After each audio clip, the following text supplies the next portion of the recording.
मत्स्य अवतार भगवान विष्णु के प्रथम अवतार है। मछली के रूप में अवतार लेकर भगवान विष्णु ने एक ऋषि को सब प्रकार के जीव जंतु एकत्रित करने के लिए कहा और पृथ्वी जब जल में डूब रही थी तब मत्स्य अवतार में भगवान ने उस ऋषि की नाव की रक्षा की। इसके पश्चात ब्रह्मा ने पुनः जीवन का निर्माण किया। एक दूसरी मान्यता के अनुसार एक राक्षस ने जब वेदों को चुरा कर सागर की अथाह गहराई में छुपा दिया तब भगवान विष्णु ने मत्स्य रूप धारण करके वेदों को प्राप्त किया और उन्हें पुनः स्थापित किया। मत्स्य अवतार की कथा। एक बार ब्रह्मा जी की असावधानी के कारण एक बहुत बड़े दैत्य ने वेदों को चुरा लिया। उस दैत्य का नाम हयग्रीव था। वेदों को चुरा लिया जाने के कारण ज्ञान लुप्त हो गया। चारों ओर अज्ञानता का अंधकार फैल गया और पाप तथा अधर्म का बोलबाला हो गया। तब भगवान विष्णु ने धर्म की रक्षा के लिए मत्स्य रूप धारण करके हयग्रीव का वध किया और वेदों की रक्षा की। भगवान ने मत्स्य का रूप किस प्रकार धारण किया, इसकी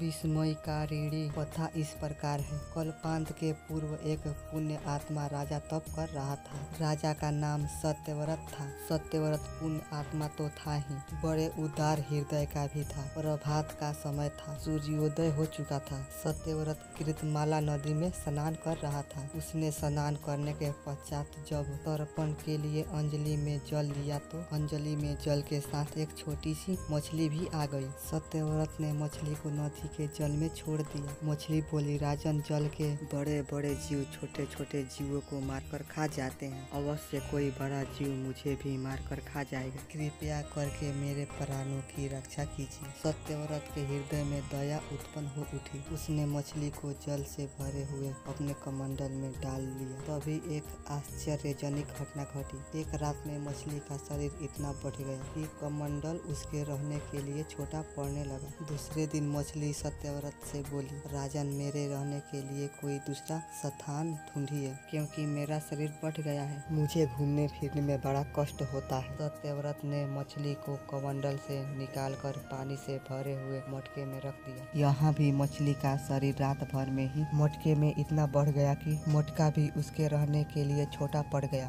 दूसरे दिन मछली पुनः सत्यव्रत से बोली, राजन, मेरे रहने के लिए कहीं और प्रबंध कीजिए क्योंकि मटका भी मेरे रहने के लिए छोटा पड़ रहा है। तब सत्यव्रत ने मछली को निकालकर एक सरोवर में डाल दिया, किंतु सरोवर भी मछली के लिए छोटा पड़ गया। इसके बाद सत्यव्रत ने मछली को नदी में और फिर उसके बाद समुद्र में डाल दिया। आश्चर्य, समुद्र में भी मछली का शरीर इतना अधिक बढ़ गया कि मछली के रहने के लिए वह छोटा पड़ गया। अतः मछली पुनः सत्यव्रत से बोली, राजन, यह समुद्र भी मेरे रहने के लिए उपयुक्त नहीं है। मेरे रहने की व्यवस्था कहीं और कीजिए। अब सत्यव्रत विस्मित हो उठा। उसने आज तक ऐसी मछली कभी नहीं देखी थी। वह विस्मय भरे स्वर में बोला, मेरी बुद्धि को विस्मय के सागर में डुबो देने वाले आप कौन हैं?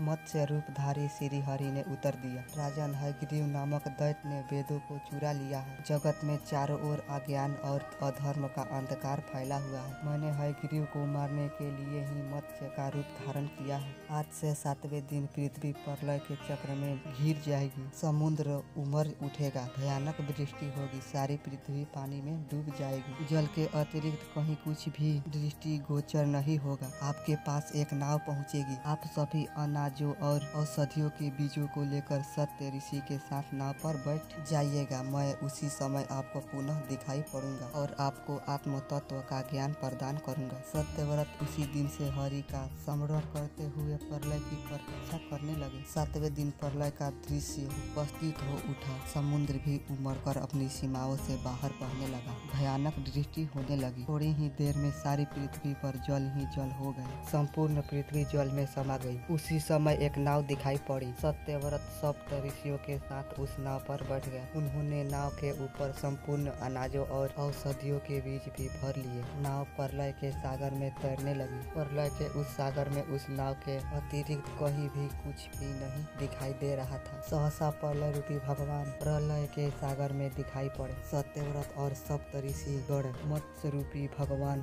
की प्रार्थना करने लगे। भगवान से आत्मज्ञान पाकर सत्यव्रत का जीवन धन्य हो उठा। वे जीते जी ही जीवन मुक्त हो गए। प्रलय का प्रकोप शांत होने पर मत्स्य रूपी भगवान ने हयग्रीव को मारकर उससे वेद छीन लिए। भगवान ने ब्रह्मा जी को पुनः वेद दे दिए। इस प्रकार भगवान ने मत्स्य रूप धारण करके वेदों का उद्धार तो किया ही साथ में संसार के प्राणियों का भी अमित कल्याण किया।